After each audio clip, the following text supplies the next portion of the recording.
So today's first movie is a film that's about to expire from Filmstruck. So in true Mariah tradition, I watched it just under the wire.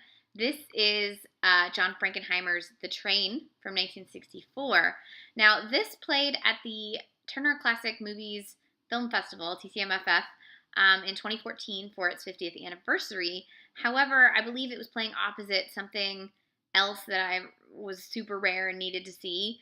Like one of those movies that's like not on DVD kind of things. And it kills me when I can't see a Burt Lancaster movie, but like I had to make that decision, as you often do at the Turner Classic Film Festival. So I hadn't seen it, and it came on Filmstruck last year, and then I waited until the last minute to watch it. So here I am watching The Train, and it is so damn good. It is shot in beautiful black and white by Jean Tournier and Walter Wutzitz. And it's based on a true story in 1944, and it's based on a book that came out in 1961 about the story, written by Rose Valland, an art historian who documented the way in which the Germans pilfered art from museums and private collections in France. The actual story of the art that the Germans were attempting to take out of Paris in August of 1944 via a train is far less exciting than what happens in this film. In the real story, they used paperwork and the system basically to keep the train from moving until Paris was liberated. In this version, they do a whole bunch of elaborate things to keep this train from getting it outside of France and into Germany. So many things that it takes 2.5 hours to show the movie. And there's a lot of people involved. My favorite is played by Michel Simon, who you will remember from La La Land. And if you have not seen La La Land yet, like, stop what you're doing, pause this, and watch that. Very important film. He's also in The Passion of Joan of Arc.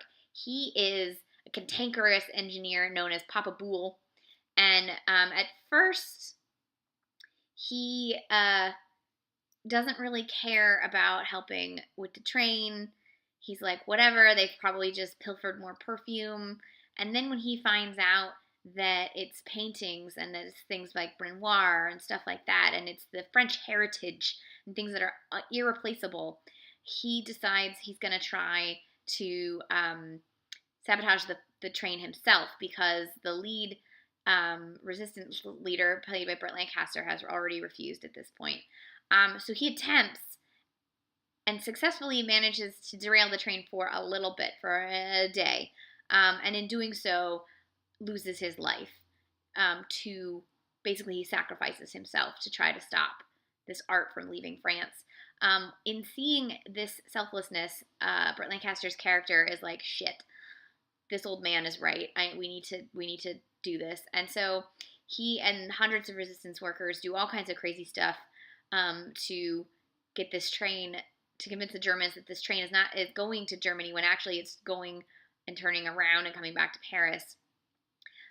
They also end up using a hotelier played by Jeanne Moreau.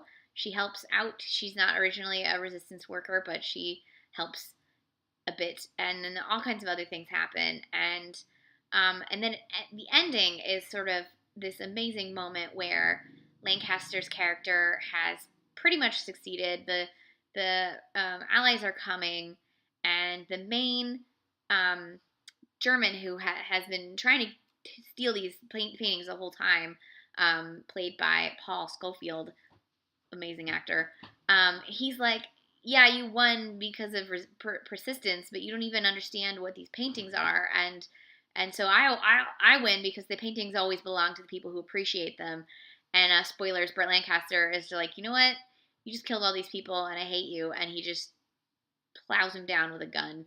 And there's this moment right before that happens where he sees a bunch of resistant workers who have tried one last time to save this train.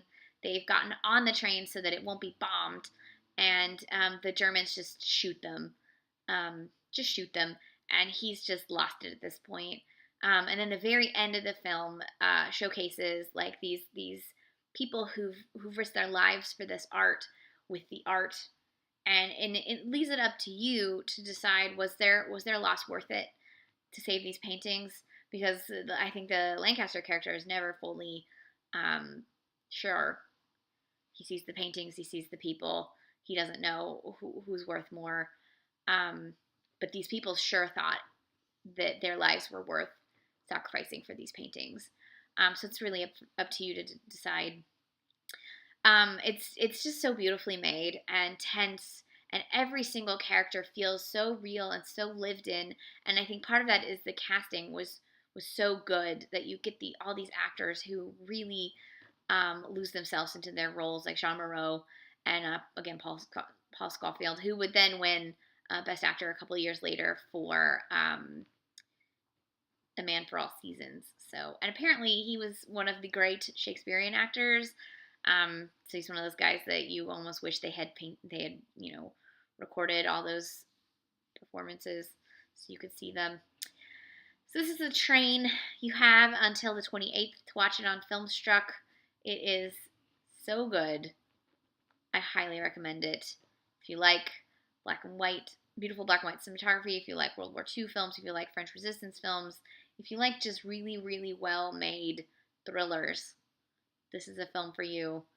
It's more of a thriller drama than it is an actioner. There's some action moments, but definitely don't go in thinking that you're going to get, explosions and gunfights and stuff. That's not really what this film is. So this is John Frankenheimer's The Train from 1964. It is very good.